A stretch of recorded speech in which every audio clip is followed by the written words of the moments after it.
procurement other than what Prof has just said? Okay?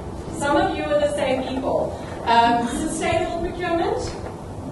Great. The rest of you are going to learn something brand new tonight. So I'm going to try not to go too fast, even though I've only got 3 minutes.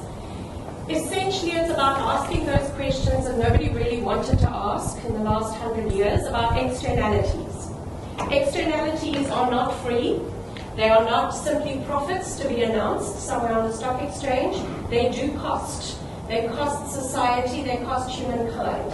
And essentially what this is about is starting to think complete from where that thing you're buying comes from, all the way through to how you're going to use it, how long you're going to use it for, how you're going to dispose of it, and then what. So it's the whole life cycle, and that's particularly important. So what I'm going to be focusing on a little bit is where I come from is the public sector, and as you know, we have a lot of rules around procurement.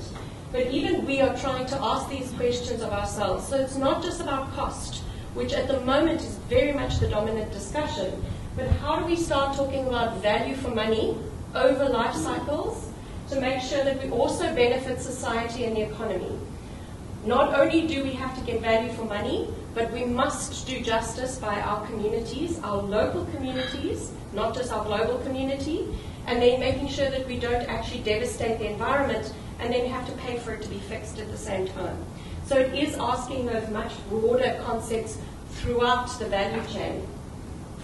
So green procurement is a term that I know we've started moving away from, partially because a lot of people see green as a very white middle class thing in this country, and it very much isn't that. In fact, it's almost the opposite agenda of actually trying to support local labor, trying to support small and medium-sized enterprises, but what it does mean is doing more with less resources. We've just been through a tremendous drought. We want to use less water in whatever we procure, goods or services. We want to use less electricity because we never know when Eskom's turning the lights off. So it's about that complete sense of whatever we purchase, whether it's pens, or whether it's an event, or whether it's food, or whether it's a school. And that's essentially where the thinking starts coming in.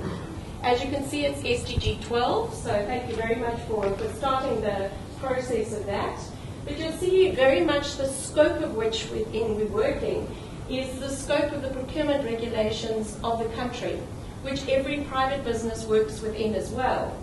Localization and local content requirements. It may be something the government is forced to do, but it's something that is an invitation for others to do as well. Let's stimulate our own businesses. Supporting small, medium-sized, and now we're even trying to focus on micro-enterprises. Preferential procurement and BEE is not the opposite of green. I'm hoping I'm whetting your appetite here. Ethical procurement and green procurement in its kind of fundamental sense of making sure that we use less resources and are efficient.